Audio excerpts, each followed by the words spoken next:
Welcome to another pandemically erotic episode of A Crept from the 80s. My friends, this is a very, very special episode. After what seems to be 15 years, I finally was able to get my wife back on the show. In an episode that we've been, I guess, teasing for a long time. I don't know why, because certainly for me it isn't going to be a deluge of information on this subject, but for her it's a huge part of her life, and I'm talking about video games. And yes, everyone, this is my wife. This is Catie. Hello. Hello. I managed to get her back on, coaxed her with monies and video games and things of that nature. So this is going to be cool for I guess 80s folk and for 90s folk, because there's a decade between us. So she's coming at things from the 90s, and I'm coming at things from the 80s, early 90s. So yeah, video games. I mean, there's tons upon tens of thousands of hundreds of many channels out there on the YouTubes about video games, specifically about video games. People who are far more into the genre of video game than I certainly am. But growing up in the 80s, video games were definitely a huge part of the pop culture. And as you'll hear, I had my fair share of video game encounters, video game consoles, video game experiences, but nowhere near what my lovely wife here is. I mean, she is a gamer. You are a gamer, for sure. It wasn't, and it's mostly because I'm a very impatient individual. But let's go into the history, and because you're my guest, Your guest in the lovely 80s room, you can go first. I want to find out. I want to get deep. I want to get thick and rigid, pulsatingly rigid, about your history with video games and why you gravitated towards the video game. Do you remember your first encounter with the video game? No. No? I mean, I was little. I remember we had an Atari and a Nintendo when I was really little. I remember playing on them, but I don't remember playing on them until we were a little bit older, when we lived in Oregon. And my brother loved video games, so he was always playing stuff, and we had these neighbors across the street that owned all the current consoles and games, and they would let us borrow them, and we'd play them for a few days, then we'd take them back over, and we'd borrow a different game and bring it over, and so I don't really remember the first time I played a video game, but I'm sure it was an Atari game. Yeah. One of those Atari games. We didn't have very many, but I remember playing it. So you were born in 86, and so your first... Okay, so your brother had the Nintendo and whatnot, but is your video game memory more Super Nintendo? Yes, yeah. Yeah, Super Nintendo, when I started to get a little older and I started to understand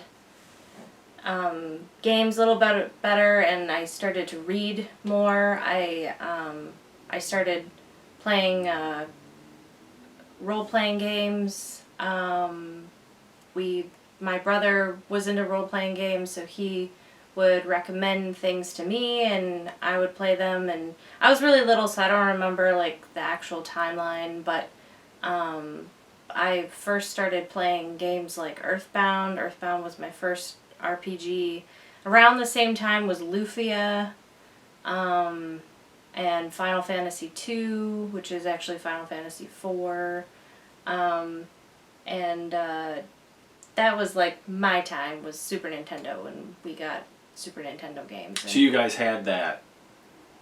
That wasn't a going over to your neighbors situation? My parents one year got us each Super Nintendo, or I think we had a Super Nintendo and my brother and I shared it, and I think one year my parents just bought me a tiny little TV and my own Super Nintendo, because my brother sometimes would get very possessive over his games, and it was a very like, that's mine, that's hers type of thing. So my parents had to start buying doubles of stuff for us, because my brother was just such a dick.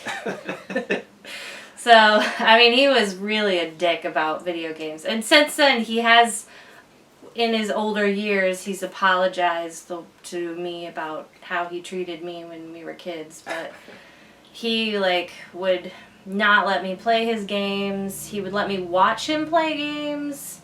And sometimes, if I really begged, he'd let me borrow it and play it. But, yeah, it was really, like, separated. So... Did you, without him, did you ever go over to the neighbors and say, yo, let me borrow this, don't let... Oh, yeah. I mean, well, the stuff that we borrowed, we shared freely, and that was when we were first starting to get into stuff. Okay. And then after we were getting into that kind of stuff, we started going, like, using our Christmas money and stuff like that to get our own games, so... Mm. But, yeah, my mom and dad got me my own Super Nintendo and my own little TV, so I could have it in my room, and that was when I, started, games started to be mine. It started to be my identity that, like, this is what I do, this is what I play, and, so, yeah. Now, you have an older sister that's my age. Was she even remotely... No. I don't... Video games wasn't even a thing to her? I honestly don't have any memories of her playing a game. She might have played, like, Duck Hunt when we had it or something like that, but she had absolutely no interest in video games. So, she was always doing her hair and makeup, and she was in cheerleading, and, it was boys, and... Yeah. So I don't remember her ever playing. I know it.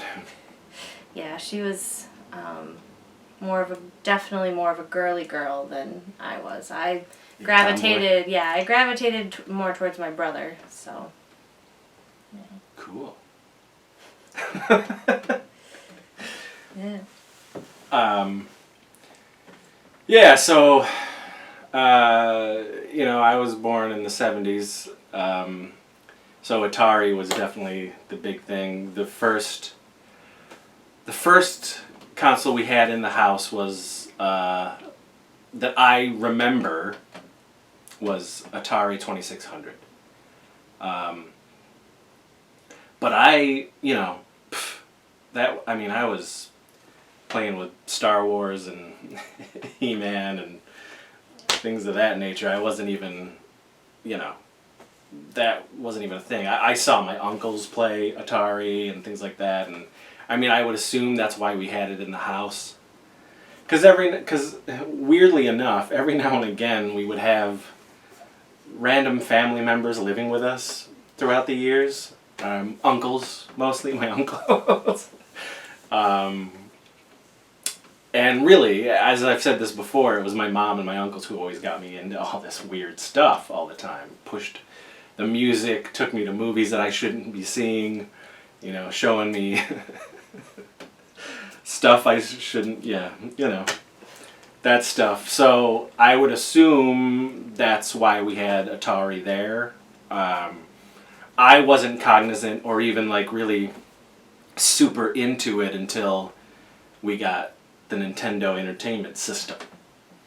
And by that time I was 8 and 9 years old when the Nintendo came out. And it was huge. But before that, so, you know, I grew up in that small town, Wellsville, and we didn't have arcades, per se. That is stuff that I always saw in movies and TV shows, and I was always like, this is amazing. What is, you know, we don't have this. What we had was Pizza King with a few arcade cabinets, and then we had the Funland skating rink, which was our basically weekends. All the kids hung out at Funland skating rink on weekends, and they had arcade cabinets. And the big arcade cabinet for me was Miss Pac-Man. I loved that game. I played it all the time. I wasn't the best at it, but I definitely... That was my game until much later when the Turtles arcade game came out, and then that was my game for arcade cabinets. But, so yeah, when, you know, being a kid in the 80s, those arcade cabinets were a big deal. So being able to have the Nintendo with those graphics, you know, 8-bit graphics in your home was like a revelation. So Super Mario Brothers, Duck Hunt, that stuff was like blowing our little kid minds, you know, 8, 9 years old for me. But it's weird because I'm not a video game person, and yet every time a system came out, I wanted it, and I don't know if it was because it was new and I knew every kid was gonna get this, so I was like, well, I have to have this too, because truth be told, I wouldn't spend a lot of time on these games at home. I was like, already by that time I had a video camera, I was making backyard movies, I was playing with toys, and we were doing scenarios with the toys outside, and recreating movies outside with neighborhood kids with the camera and everything. So like, my video game time was like an hour, and then I'd be like, bah! You know? I would die so much. I just wasn't very good with the coordination and everything, and the patience to play these games, so yeah, I would just I wouldn't spend a lot of time on it. So it's funny to me, it had to been like, because it was new or because of jealousy or something like that. Like, I gotta have that too. Mm-hmm. You know, because it definitely wasn't like something that was calling to me and I was so into. See, I wasn't really like, when I think about my early years, I wasn't in front of the TV all the time either. Like, I like to play outside. I played Barbies, I played Legos, I played like house. I used to do all kinds of things outside, inside. I had like a stuffed animal I took everywhere with me, and we'd go on adventures. We lived out in the country, so we had a forest basically backing up to our house. So I feel like I didn't spend like hours upon hours on the TV, although there was probably some days that I did. Yeah. But it still left a mark on me that it kind of kept with me when I got older. You know, I just kind of stuck with it. And I even in middle school, I loved reading, and I read these huge books, 600-800 page books, but I still always had gaming on the side that I could always go back to on a day that I just wanted to chill out, you know, so, I don't know, I think maybe it's just the idea that it stuck with me through all this time, and because of that, the nostalgia for my older games, I always went back and played those. I don't know. Yeah, I always had to have the new console too, but I think that's all kids. Yeah. Because it's new, and, you know, the company promises, like, oh, these are amazing graphics, and it's going to blow your mind, and, you know, and then you have other friends that want to play, and, you know, I'm sure you had friends come over, like, do you have a Nintendo? Like, you know, like... Yeah, and I definitely had friends who were far more into it than I was, whereas, like, I would say wanna, 8, 9, 10 years old, I was like, let's make a video, let's watch a horror movie, let's watch, Howard the Duck for the 15th time, whatever it was. And these kids were like, well, no, do you have, you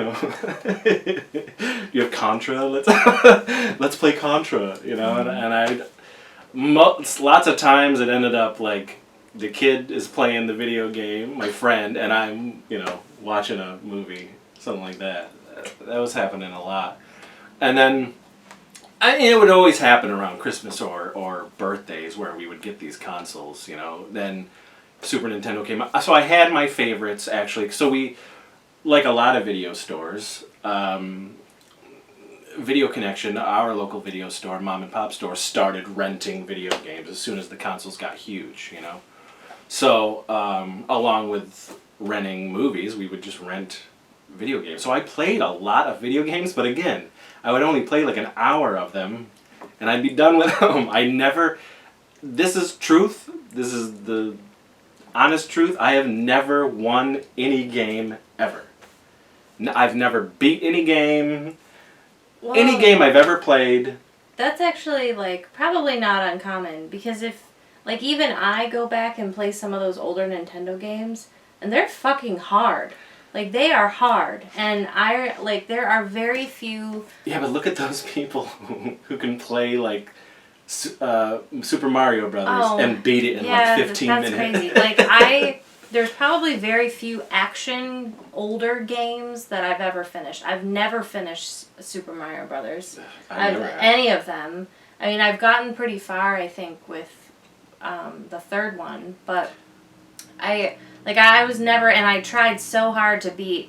I think actually the only action older game I've beaten is Aladdin. I loved Aladdin, and that's only because I really put time into it, and I tried over and over again, and that game I got really good at and I could play, but its counterpart, Lion King, could never get to the very end of that. I think I got on the last level, but... I mean, I would even, get Nintendo Power magazine to look for cheats. I got the Game Genie and all that stuff to try to... No, they're hard. And I think that's why I gravitated to role-playing games, because role-playing games don't require as much skill in, real time.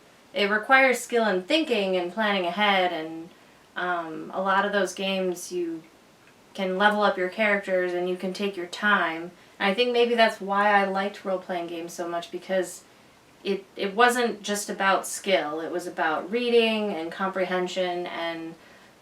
Well, it's telling a story. It's also telling a story. Battle game. Yeah, but I think I just found those easier. Getting you from easier. one boss to another. I was, 7 years old when I played Earthbound, and I don't know, I find those easier in some aspects, and I feel like if you had played a game like that, you'd probably might have gotten hooked on something, because it wasn't hard, it was just... You had to just put time into it, but you wouldn't get frustrated. See, I did. But games like that, you don't get frustrated for the most part. My issue with Zelda was... Zelda's different. Zelda's an action RPG. I hated looking down at it. Yeah. I hated... well, I guess a lot there's a name for it. the top scrollers or whatever that. I don't know, but I hated that. I was just like... Why am I not seeing side-scrolling? Yeah. I don't like these little squat things that I'm looking at, and I was like, bah! And I'd rather play Bionic Commando. Yes, you wouldn't have liked any of the role-playing games, because they're all top. But they're not action. But I loved the concept, because I was always a fantasy nut. I loved fantasy and sci-fi and all that stuff, still do. Like Dungeons and Dragons. I had friends growing up who played Dungeons and Dragons, especially in my teens. I just didn't have the patience. I was like, why aren't we just doing this out with a video camera and dressing up as these characters and doing it? Why do we gotta sit here for 4 hours and talk about doing it? Because that was my mentality. I was a, budding filmmaker, and that's what I wanted to do. But I loved the concepts. I loved the character creation and all that stuff. It's just sitting there and saying, all right, you do this, and uh-oh, you're dead. And I'm thinking, bah! Let's go show it, But I did it because I had friends who, they put up with my bullshit, so I put up with theirs. Like skateboarding in the 80s and early 90s. I didn't skateboard, but you damn right I had friends who did, so I was like, I was part of that. I was in there, I was watching them skate. I was trying to skate and miserable at it. Just didn't have the coordination. I could ollie and that's about it. But these guys were like flying off ramps and twisting and turning, and it's like, Jesus. I would rather shoot what they were doing than actually do it.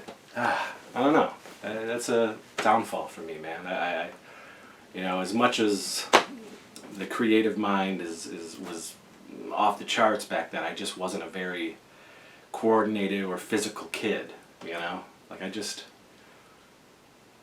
don't know. It's a bummer because I love the concepts, and certainly now with video games, I'm an idiot. I was like, take me back to the 80s. The new stuff is blowing my mind. I don't know how you guys can do. I still get weird trying to manipulate those characters and those toggles and everything just to have it straight. You guys are no problem. Well, it was definitely tough. I mean, that's only because I have grown up on each console, and they slowly. The hardest one I feel like was Nintendo 64. The way that their controller was and the way that some of their controls were, you really had to. You're constantly trying to move the camera. The game that comes to mind that is really annoying is the Super Mario World 64. It's so annoying with the cameras, and that was my first experience with a toggle. And then it went to PlayStation 2 or PlayStation 1. I had a PlayStation 1, and that was when they started incorporating toggles a little bit more, and or the joy. I guess would it be a joypad toggle? I guess. Yeah. And so I've had, practice. River just grew up on yeah. those, so he knows them. But yeah, my son is.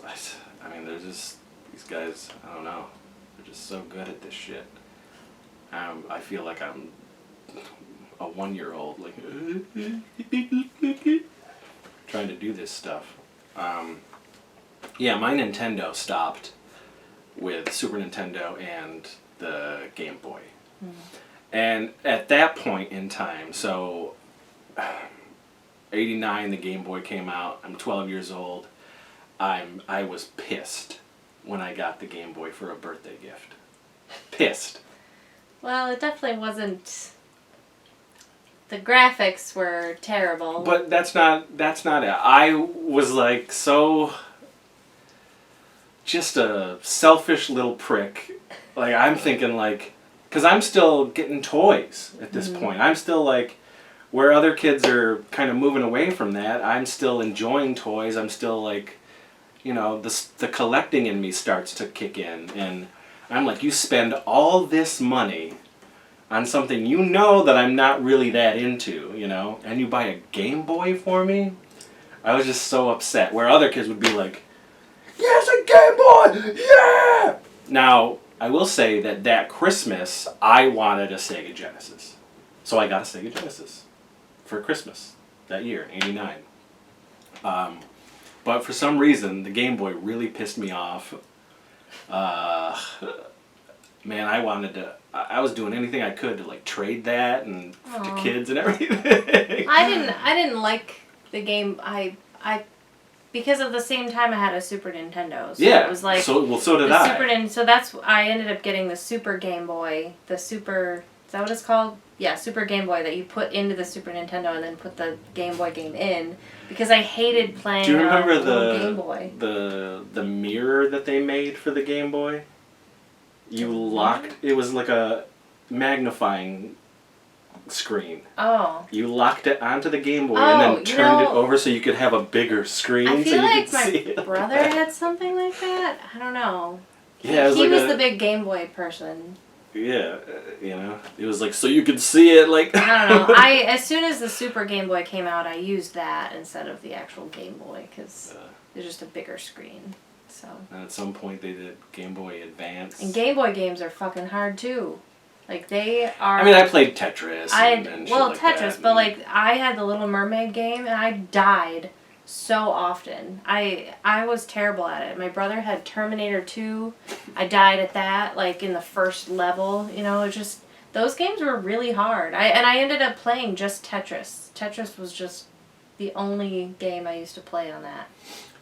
So I have favorites for my Nintendo, for the regular 1985 Nintendo. Do you have any favorites playing just the normal Nintendo? The regular Nintendo? Regular Nintendo. I mean, I don't remember a lot of the games we played. One that always sticks out to me though is it was a track game that came with a pad on the floor, yeah. And I want to say that game is expensive. Oh, I'm sure. Now, complete if you get the pad. But we borrowed it from our neighbors, and it's one where you have to, like, paddle your feet in one place on the pad to make your player go, and my brother and I used to play it together, and that really stuck out to me. I mean, I think we only played it for a couple days, and then we gave it back, but that memory is probably one of my earliest memories of playing a video game. I mean, the only other games I remember on Nintendo, we had the Mario games. I didn't have the second Mario game until later.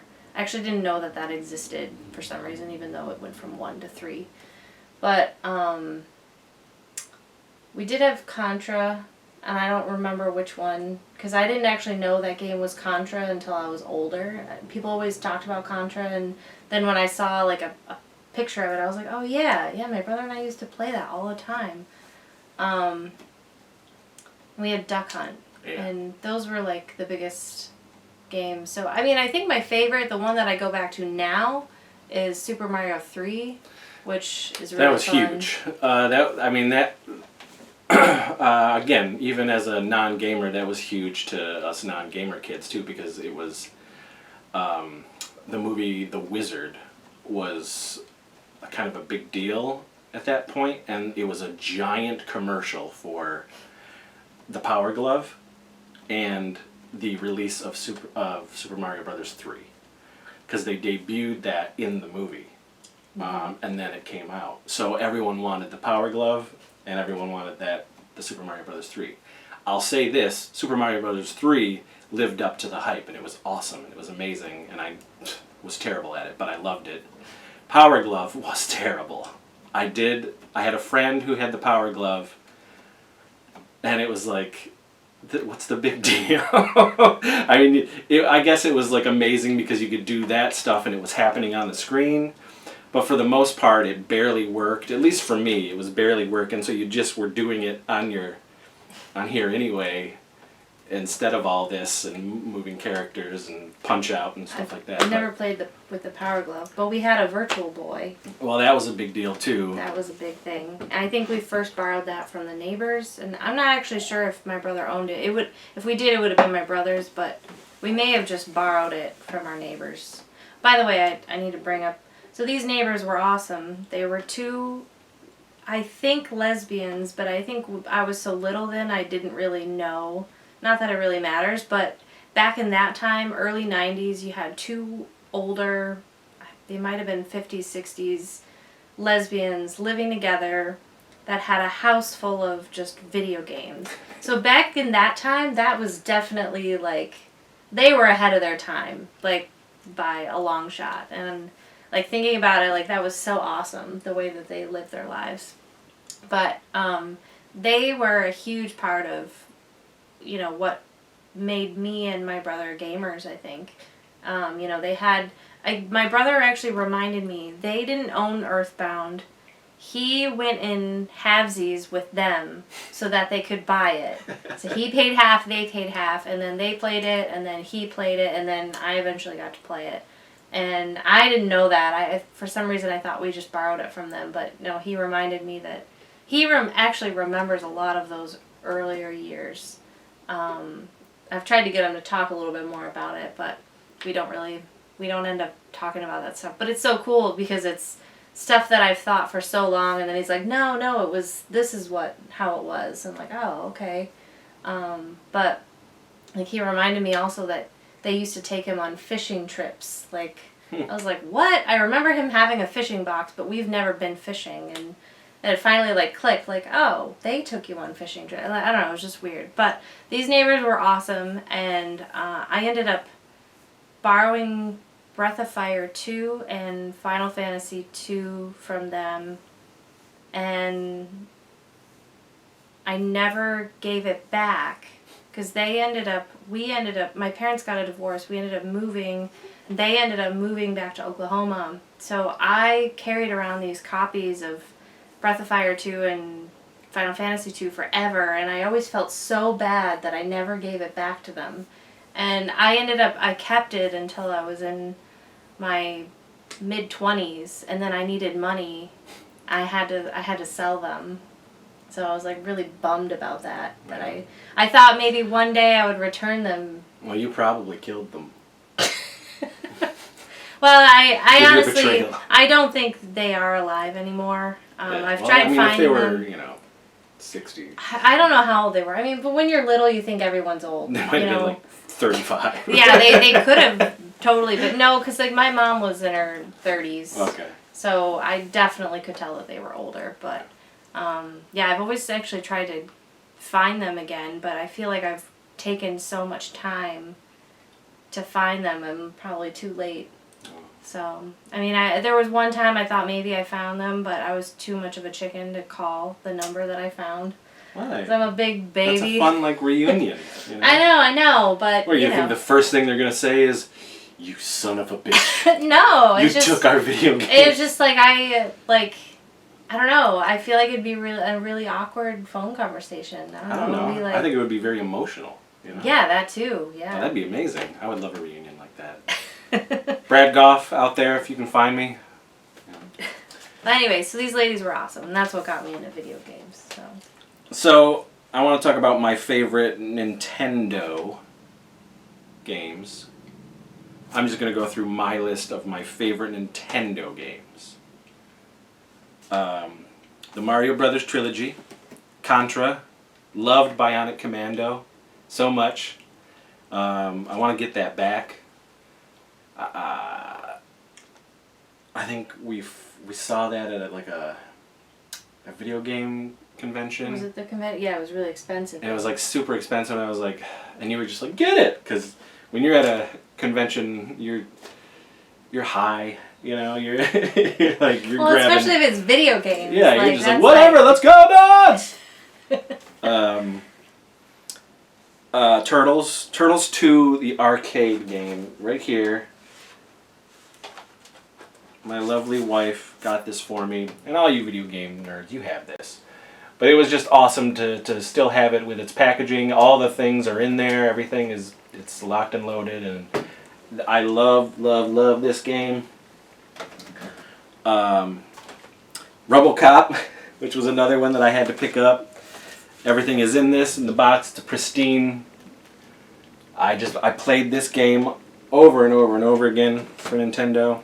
River City Ransom, I really dug. Double Dragon.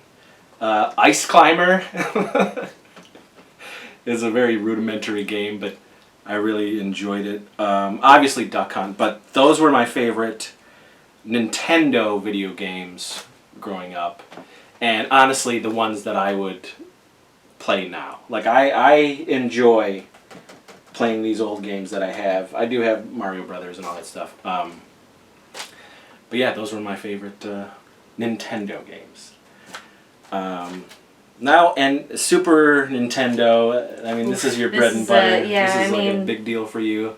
I mean, I could probably talk for an hour about Super Nintendo games, but Super Nintendo had, like, the largest library of games. Like, it's insane. It's huge. They came out with not only, like, action games, but the amount of role-playing games, RPGs that it had come out was amazing. And that was really what, like, kick-started my love for RPGs.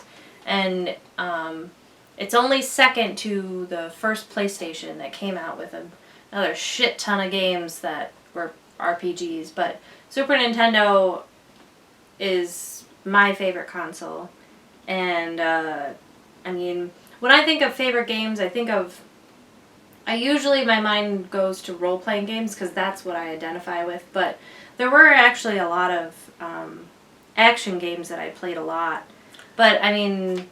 So, we can go into yours because I only have 3. But my 3 favorite Super Nintendo games... And again, I rented a lot, of games to play. And that was the thing. Like, it was much cooler to me and certainly my family to just go down and rent a movie for rent a video game for $2, instead of paying $50, $60 for them, and see if I liked it and whatnot. But the 3 biggies for me was Turtles in Time on Super Nintendo, Donkey Kong Country, and probably my favorite, Earthworm Jim.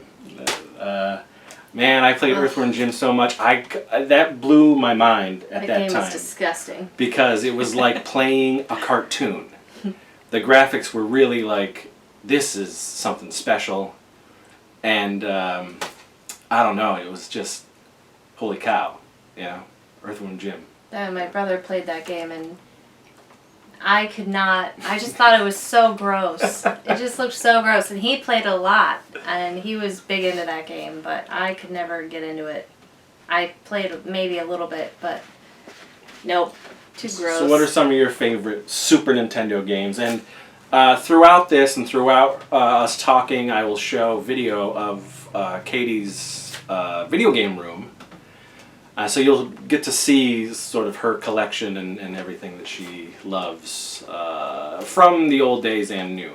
But is there some standouts for you with Super Nintendo? Well, yeah. I mean, all the games I played I loved.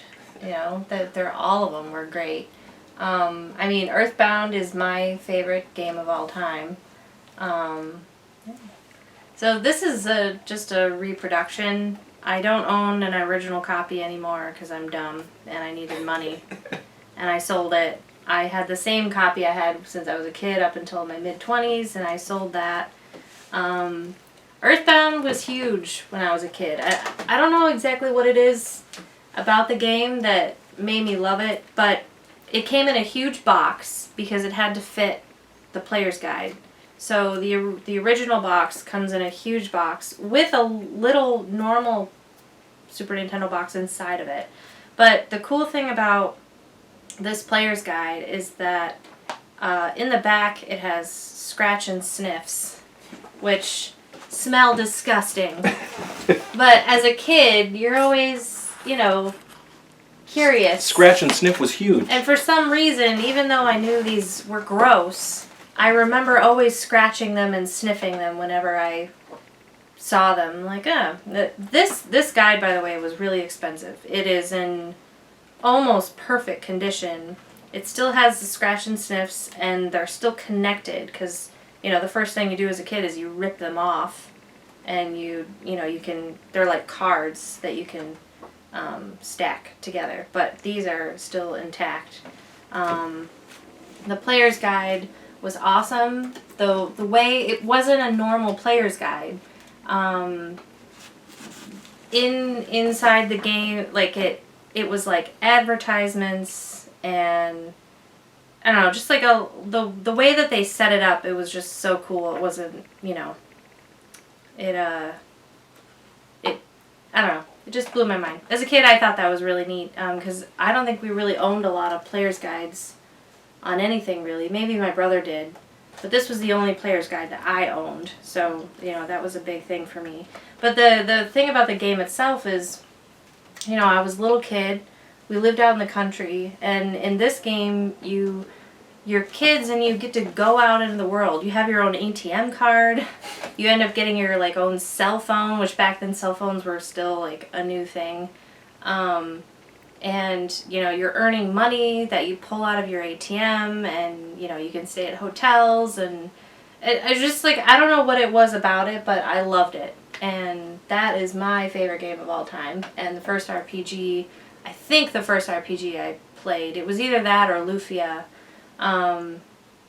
or maybe Breath of Fire, I'm not sure. But it was all around that same time. I'm pretty sure Earthbound was the one that got me into it, because then afterwards my brother was like, oh, if you like this, you'll like that. And then he was the one that was always telling me. When did your Zelda kick in? Like, you know. Well, Zelda, I played the Super Nintendo Link to the Past, so that was my first Zelda. I've never played the Nintendo version. I mean, we have it. You've never played it? Yeah, I've never played it. Huh. But I mean, we owned it. I don't know. I don't remember if we borrowed it or if we owned it. But I played that off and on. I got stuck pretty early on. I didn't know what to do, because that game, there's like a lot of obstacles, and you slowly learn how to do something, and then you can go back to that area and get past wherever it was. So I feel like I got stuck at a certain point, and I kind of stopped playing it for a while, and then I eventually went back. And that game, you really, you feel like a big reward when you learn how to get past a certain spot or something like that. So, but yeah, that's another big game that I loved. So Lufia 2. I actually love Lufia and Lufia 2 equally. Everyone always talks about Lufia 2 and how amazing of a game it is. And yeah, the graphics are better. But I mean, they're very similar to me. I mean, there's more things you can do in 2, but I love them both. Maybe because I played the first one first, but and I kept those games for a long time too, until I was in my 20s, and I sold them. Much like toys, folks, she has been recollecting her childhood. Yeah. Yeah. For me, toys, and for her, she's recollecting her video games that she had. Yeah. It's an expensive, nostalgic trip, for sure. So then other RPGs that I played were Breath of Fire 2. Those are great games. Same with like Final Fantasy 2. The only Final Fantasy I played on back then was 2, which is 4. And for the longest time, I didn't play another one until 7. I mean, my brother let me. My brother, again, was a dick, and he owned Final Fantasy 7, and he would let me watch him play it, but rarely would let me play it. So I didn't actually get to really play 7 until I was in my 20s. So yeah, and I actually played 10 before I really got to play 7. So 2 was the only one I really got to play. I mean, we played like Secret of Mana. About the Mario Karts and all those. And yeah, I was going to get down doing RPGs. Come on, hold on. You know what? This is my time. Shh. So, see, you got me. Now my brain's not working. Well, anyways, basically, if it's an RPG on Super Nintendo, I played it, except for there's one that I haven't played, and people are always like, what? You haven't played it? But I haven't played the Super Mario RPG, which people are baffled on why I haven't played it. And I mean, my brother owned it, but again, my brother wouldn't let me borrow his game, so that was his game, and I never got to play it. So it's a game on my list of games on my backlog that I need to play. I also never played Chrono Trigger until I was older. Actually, maybe because I didn't play this till I was older, but I like Chrono Cross over Chrono Trigger. I know a lot of people would be like, oh, you couldn't.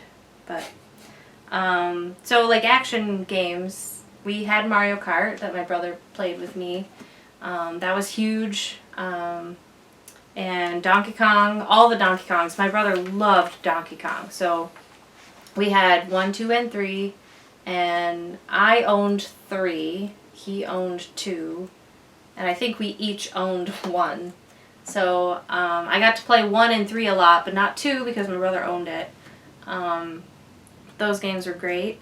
Actually, one of the games that sticks out the most to me, and this was when my parents got me my own Super Nintendo, was Yoshi's Island, which was so much fun, and I love that game so much. I played that all the time, and I also thought like how the graphics looked so cool because it looks like crayon, like somebody drew it onto the screen. It was just the way that that was one of the later games that came out, and so it just looked really neat, and I was always blown away by that game. With Super Mario World, that was a big one. I'm actually surprised you didn't you play Super Mario World when you were a kid? Maybe, I don't know. Oh. Because I mean, you had it when you had it for River, when we moved in together. Well, because Riv, those games were, that stuff really appealed to River. Yeah. You know what I mean? Anything Mario or Donkey Kong was River just, and it was easy for him. Mm-hmm. Yeah. But watching him play that stuff was like, man, how are you? Where is this coming from? Mm-hmm. It was just so natural for him. Yeah. It was like, like I must be such an idiot. I think you just don't have the patience. I mean, practice. I don't know. You gotta practice at it, but. So then the only other games, and I would only play these because my brother played with me, but like we had Street Fighter 2, we had Mortal Kombat. He had, I think Mortal Kombat came on a black cartridge, and I always remembered that. And then we had the Turtles one, the Turtles where it's fighting against each other. We own it now. Tournament? Turtles Tournament. So we had those games. So those were like big ones on Super Nintendo. Yeah, so my Sega Genesis, the games that I loved on Sega, obviously Sonic. Earthworm Jim 2 was mind-blowing. Ghostbusters, it wasn't a great game, but because it was Ghostbusters, I really enjoyed it.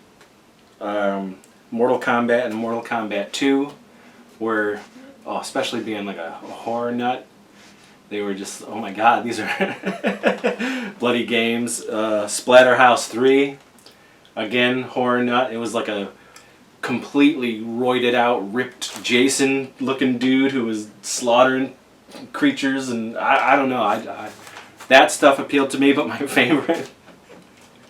favorite Sega Genesis game was Moonwalker. Which my son got me for Christmas years ago. I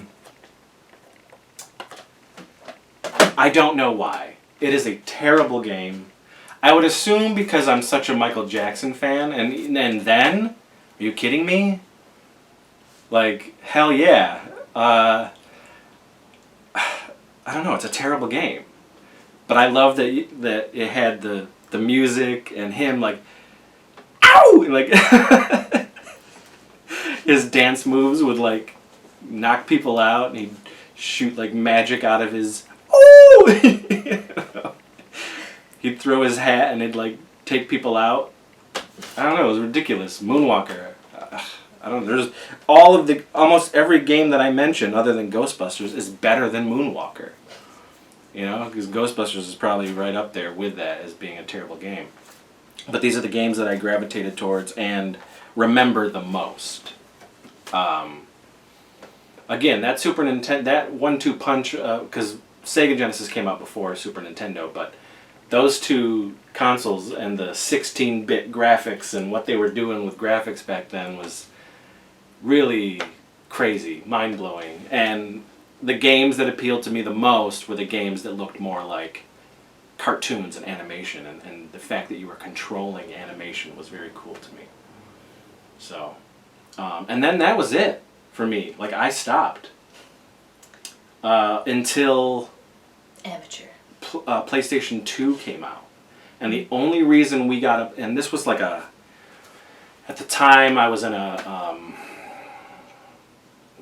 PlayStation 2, so you would have been already I was in my older. 20s. Yeah, I was in my 20s, and I was in a townhouse with my girlfriend at the time and other people. two other people. And we sort of got the PlayStation 2 as like a house thing. But we paid for it.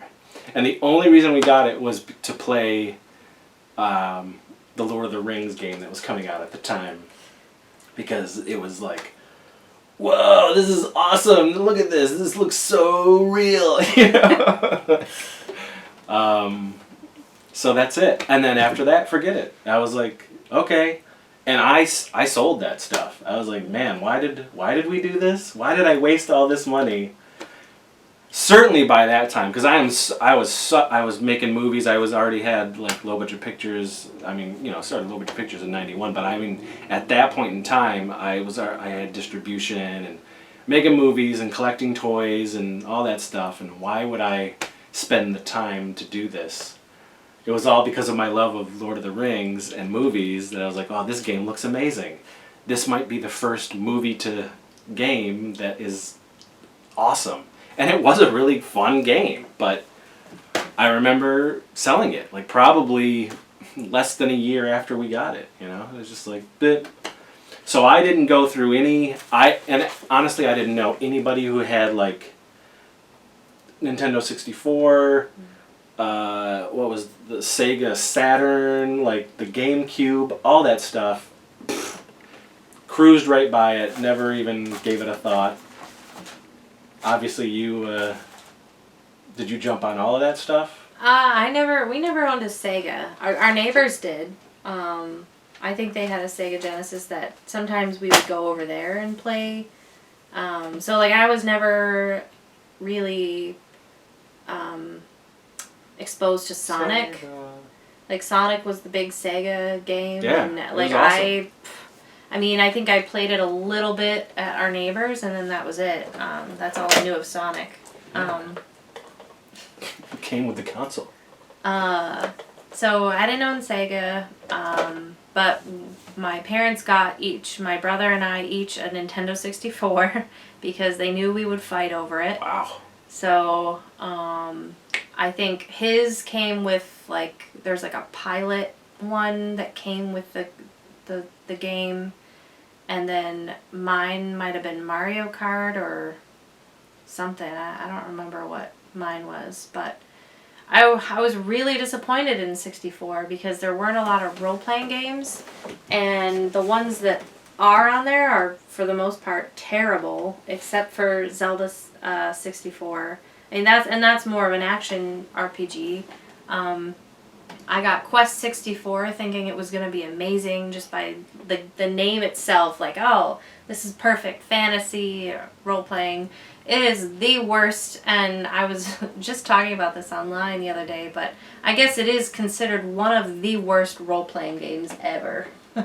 It's just so bad. It's terrible. I mean, for nostalgic purposes, I would want to own it. I think I might own it downstairs just to buy it, just Probably. to have.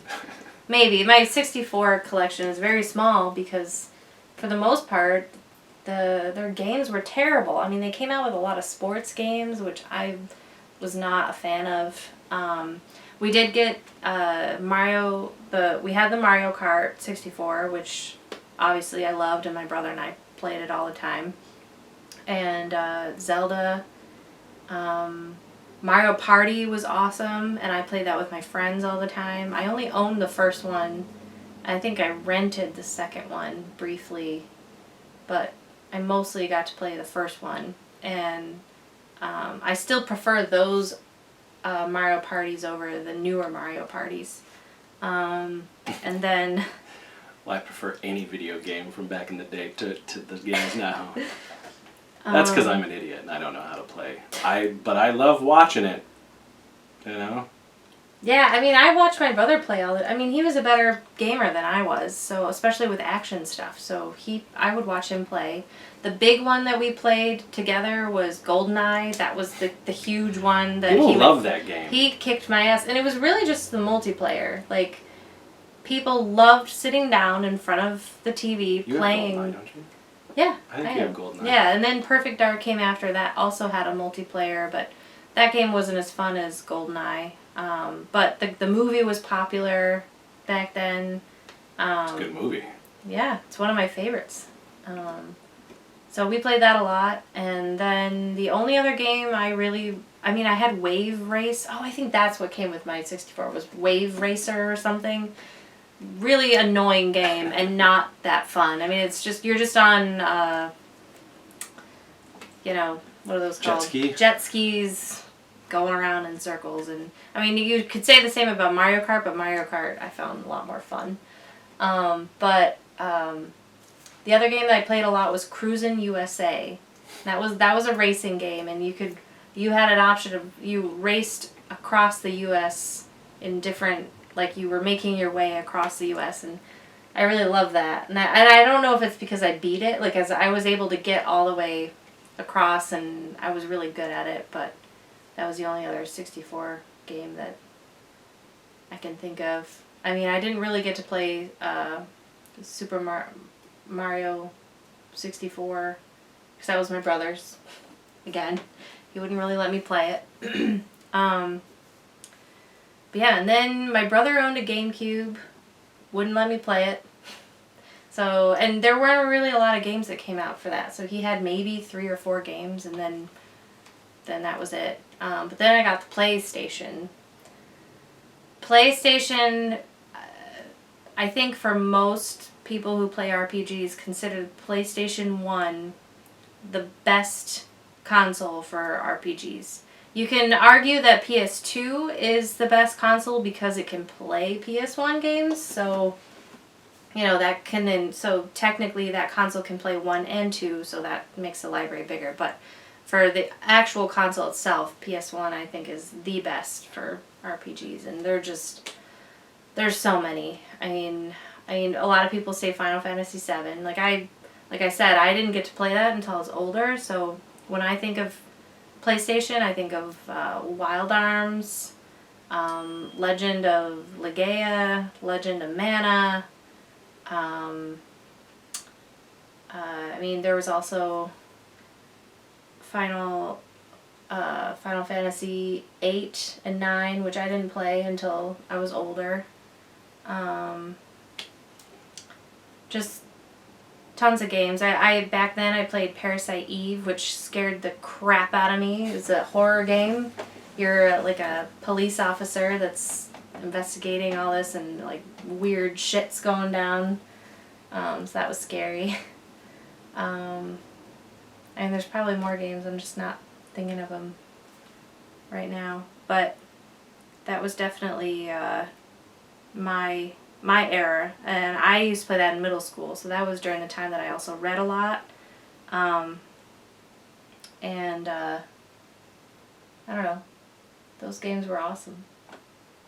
Legend of Dragoon, I know you love that word. Dragoon. Yeah. Which actually I'm on an online RPG group, and people were posting their favorite RPGs, and that actually makes the list for a lot of people's list. There's actually a lot of PS1 games I've never played that I want to play,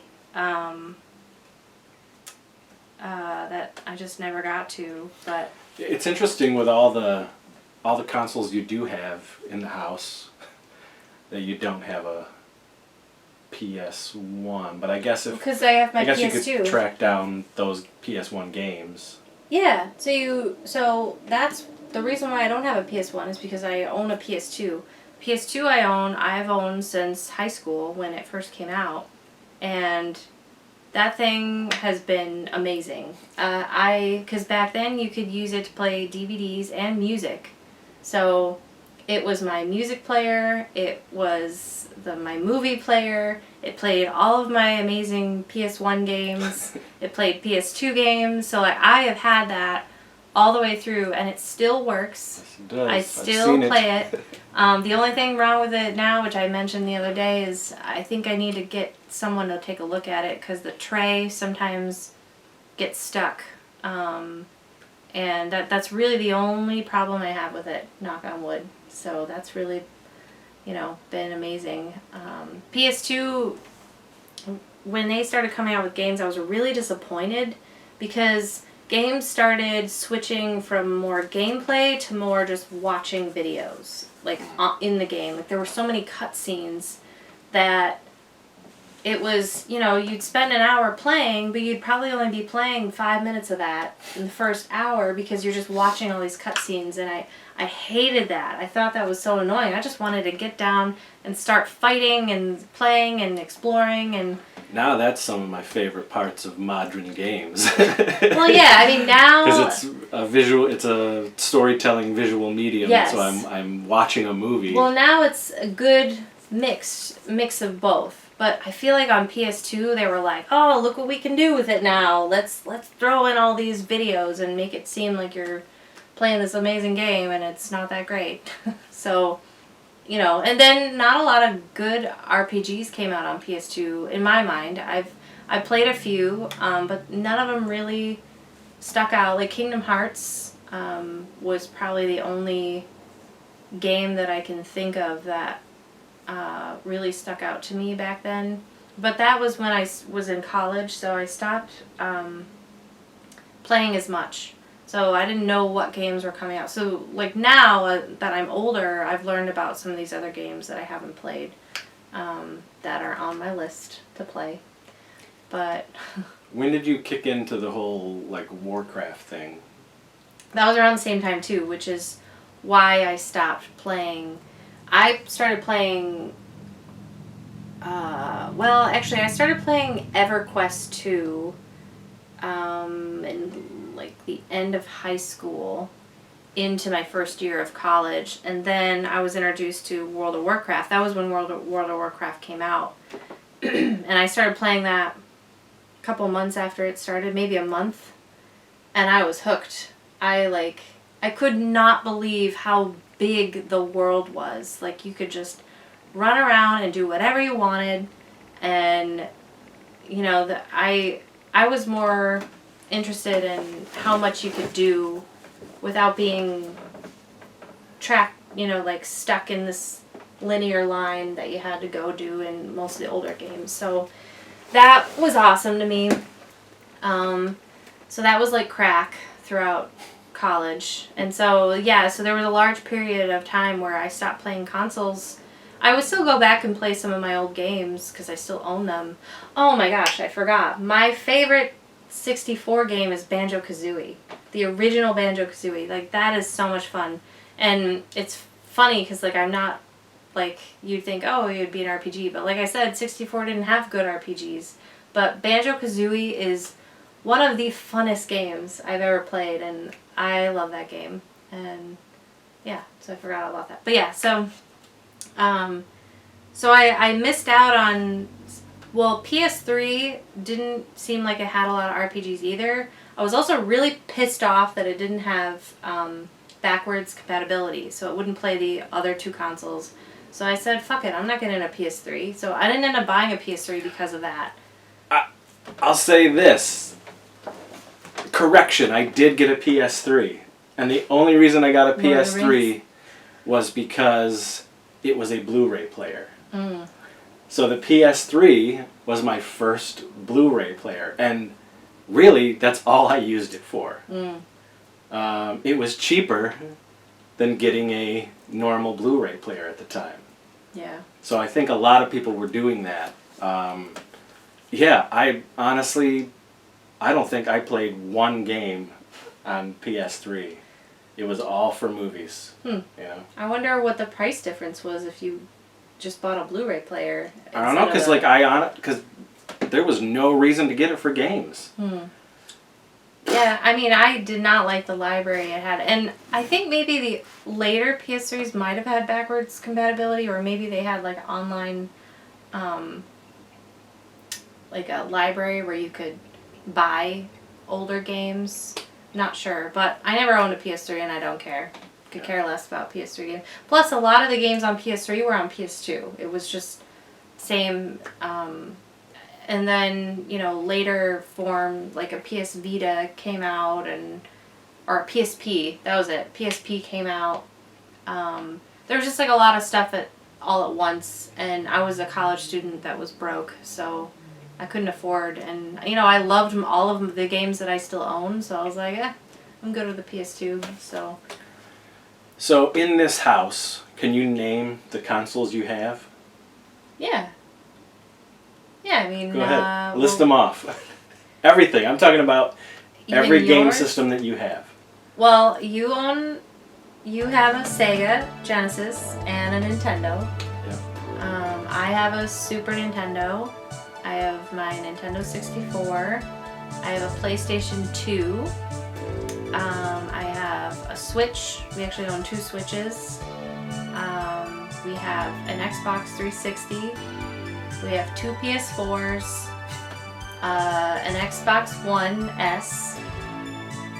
We have a SNES Classic that's hacked, so it's got lots of Super Nintendo games on it.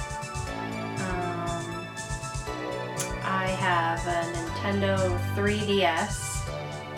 I have a PS Vita. A Wii. A Nintendo Wii. I think that's it. And a computer.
So, so it's a lot. Lots of things. Old Game Boy. Crazy, huh? Yeah. What do you want? What do I want? Yeah.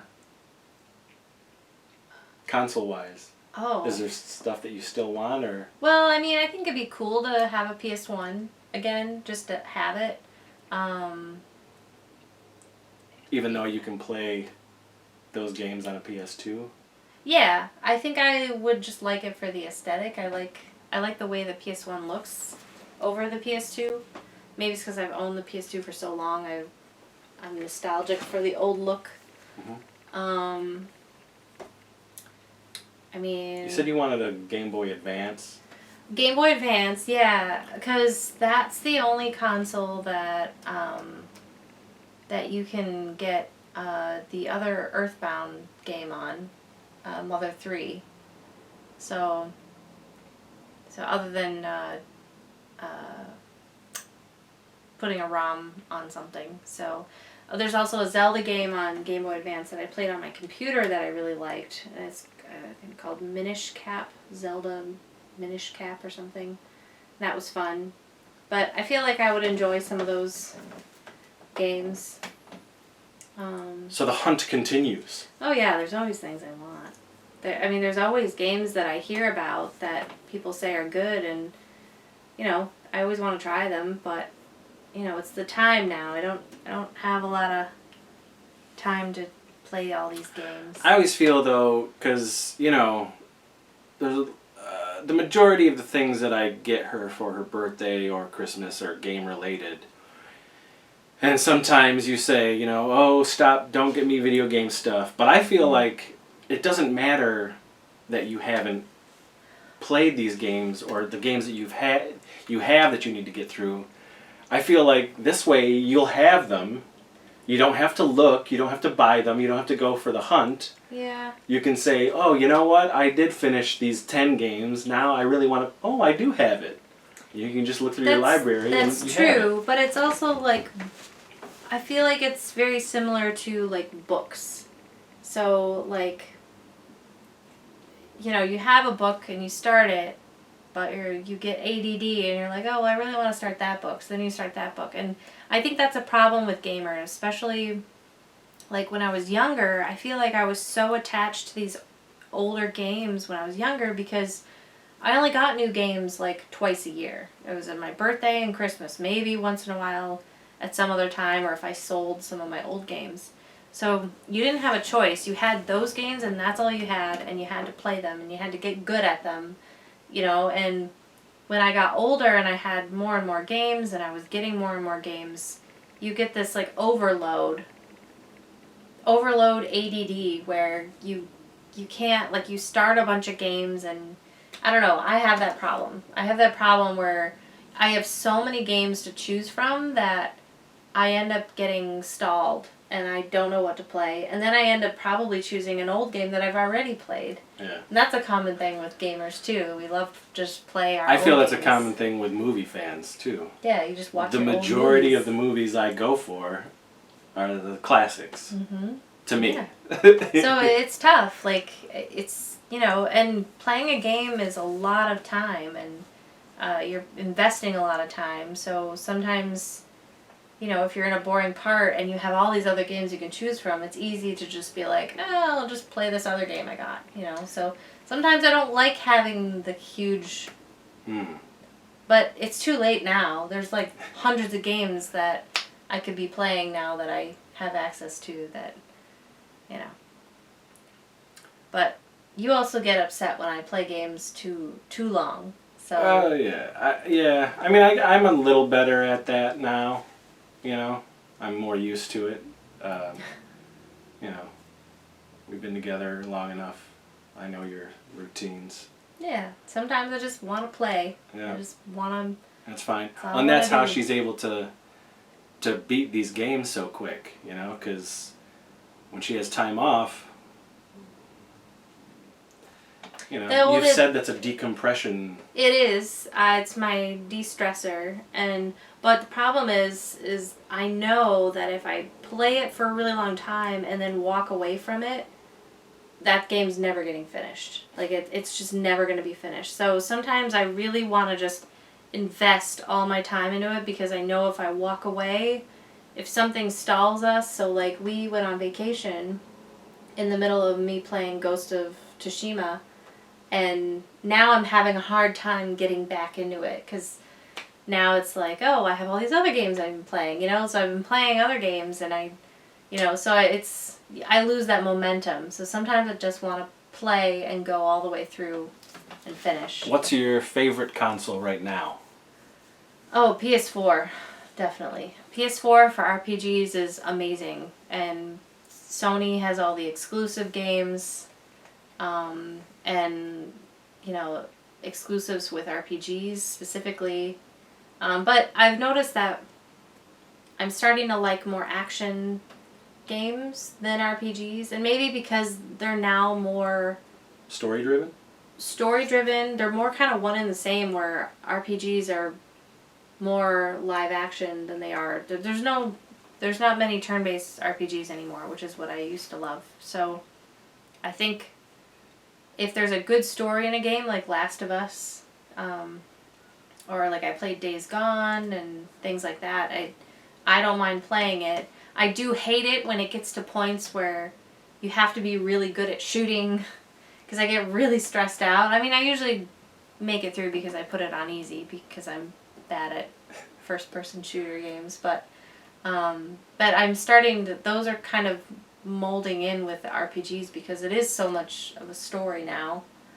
Not that older first-person shooters didn't have story, they all do, but I think developers are investing more time into making you actually have emotions while playing a game. So do you have favorite games that from like the last, say, 2 years that have really like blown you away? I mean, Assassin's Creed Odyssey was really great, but I love ancient Greece and being able to just go into that world and see what it was like. The new one coming out, Vikings, Valhalla. I love that world. I don't think you'll ever see me sit down and play it, but I'll definitely watch more while she's playing it. Mm-hmm. I assume you're looking forward to that game? Yeah, oh yeah. Yeah, I mean, all that. The only thing I don't like about Assassin's Creed's games are very, like, sometimes monotonous. You're doing the same types of tasks over and over, and you're collecting the same things all over, and it's very, people get hung up on getting all of these and getting all of those and making the achievement, and I'm not a huge fan of that, because I am sometimes OCD about doing all that, and it's very, very time consuming, and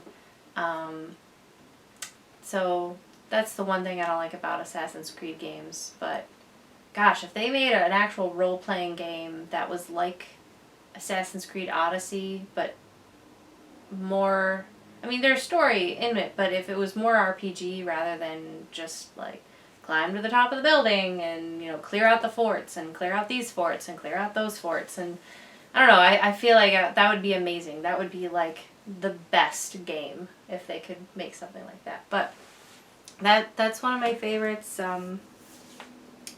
I really liked Death Stranding. I cried at the end of that game. I don't know. It's tough because with newer games, I think they're great games, but I'm not as connected to them as I am with older games from growing up. Oh, yeah. So like games like nowadays, they are amazing. They make me have emotions, whereas games back then, I didn't necessarily get emotional about them. Did you like Horizon Zero Dawn? Well, yeah, that was a great game. I wanted more. The thing about that game is that it was a big world, but at the same time, the story felt really short, and I wanted to see more of like the underground bunkers, and I wanted to see more of what the old world was that she only knows about in like stories, and I think that's cool. Like exploring is the coolest part of some of these newer games that they make. Love that. Red Dead Redemption. Yeah, I mean, if I can finish it, that's another game that I start and I lose momentum, and then I just restarted it recently, and again I've lost momentum because Ghost of Tsushima came out. So, I mean, those games are fun. They're so much fun because they're just open world. You can do whatever you want. Did you like God of War? God of War, I have barely played that. That's another game really? that I started. Yeah. What about what's that one? You played Last of Us 2? Last of Us 2. Did you like that? Oh yeah, I like that. That one's, some people really hate that game, and I loved it. I liked the first one too. I didn't play the first one. We got it with our PS4, and I never played it until, I don't know, what was it, last year or something? I just randomly sat down and started playing it, and I loved it. I played it straight through. It took me a week or two, And I love that game. What did you think of the remake of Final Fantasy VIII? 7. 7. It was great. Yeah. I loved their take You on approved? it. Oh yeah, the way that they twisted the story. I thought it was really clever what they did, because they didn't really want to just remake the same game, but they didn't want to completely change it up either. So they did this compromise where the whole time during the game they're basically saying, we know you are fans of the original and we are fans too of the original, but we kind of want to do our other take on it, and we want to go a new direction and create a new game. That's how, if you're doing a reboot or a remake or something like that, that's how it should be anyway. Well, yeah, because you don't want just the same game. Give a little bit of what you love, and then change it up. Because if you love Make the it original, fresh. if you love the original game, you can go back and play the original game. And this is new data, and who knows? It might be mostly the same, just like this game was, but they now have a way of changing the timeline, and it could mean big things for the story. The only thing I don't like about it is that they have split it up into multiple games, because I'd rather just wait for the entire game to come out. Like, I'll spend $150 for just the whole game. And now, it's not really like an RPG anymore, because all the progress you made in your first game, it's not going to carry over to the next game. So it's weird. Even though it's the same story, it's like they're going to be different games. I don't like that. That's the only thing I don't like. I would rather just wait for the full story. I mean, this did feel like a full game. They stretched it out, but at the same time, I would have rather just have it all in one. Yeah. One full game. So. All right. Well, we're at the end. We didn't even talk about PC games. Oh, well, you do that too. Yes. Skyrim. Okay, Probably. Yeah. Skyrim is like one of the, other than World of Warcraft. World of Warcraft was big, so that felt like crack to me. Every time I tried to quit that game, I constantly thought about it. I still think about it to this day. Like, I still constantly think about playing that game and things I did in that game. And the one thing I hated about that game was that because other people are assholes. And I just don't like when you have to rely on other people. I've spent my whole life playing single player games, and then you get online and you have to cooperate with other people that are being dicks. So Skyrim came along, and I didn't play it right away. I think it had been out a few years. And I started playing that game, and my mind was blown. I just thought, wow, this game is huge. It is so big, and I don't have to deal with other assholes. That was my thought, is that, I could do whatever I want, go wherever I want. You could pick up anything, you could interact with anything and anyone, and you didn't have to deal with other people. And the game was so big, and I loved it. I still play the game. I own it on 5 different things, because they really love to take advantage of us fans that, will play it on each new thing. We have it on VR. I have it on Switch. I have it on my computer. I had it on Xbox 360. What about Witcher? Witcher is another game. And that's another one I experienced later after it had been out. Because I didn't really know much about the game. But Skyrim, I would say Skyrim has had a huge impact on my life. I would say it's a close second to Earthbound is one of my favorite games of all time. And not because it's necessarily the content is amazing, but that the effect it had on me as a person and as a gamer, and when I realized that games could be that way, they could be open world and they could be huge and they could be fantasy and you can customize your character. And that was when I discovered Oblivion and Morrowind. Morrowind, I feel, is really difficult to keep track of things, but Oblivion's just as good. I'm still making my way through that, but and then Witcher. Witcher is another huge game. Although Witcher, I feel like, is a bit monotonous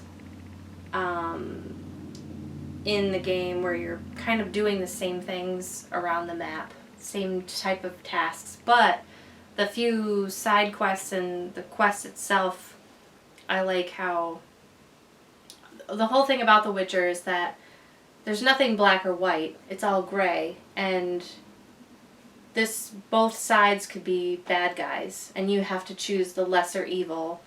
And, you know, sometimes when you make that choice, did you really make a good choice, or is it going to lead to something bad down the road? And that's how The Witcher is, and so I really like that. I just wish some of the side things you do in the game aren't as monotonous. But yeah, it's a great game. What are you looking forward to game-wise, Miss Sievage? Well, then the new Horizon Dawn, which isn't called Horizon Dawn, it's called something else. Yeah. That's exciting. The Assassin's Creed Valhalla, that's gonna be good.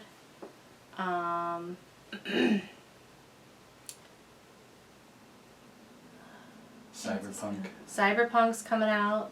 That looks good. I can't think of. Oh, there's a game that's. They did a trailer for Biomutant. That's supposed to come out at some point, and it's been years, and it's still sitting on the Amazon purchase page. That, you know, it's coming eventually, but you know, that looks really cool. But who knows when that'll come out. I don't know. There's got to be other games. I guess I should have looked that up. What's coming out? I mean, you know. But if it's an RPG, it's definitely something I would be getting. So, any RPGs that come out nowadays, I am all about. So, yeah. That's it. Yeah. We did it. Yeah. That wasn't so bad. No, that's fine. Huh? It just took a couple years to get to it. Yeah, I mean, I could talk about games all day. You know? We don't have all day, though. So. All right. Well, you know, let us know your video game experience in the comments. Talk about your first video games. You know, was it way back in the olden times? Like me. So old. Yeah, 43 is the new 65. You know, as far as I'm concerned. But yeah, you know, was it Atari? Was it Coleco? What do you got going on there? 80s kid, 90s kid, 70s kid. Let's hear your video game love and magic down in the comments. And thank you for subscribing. Thank you for sharing the channel. Thank you for liking the content. We are very close.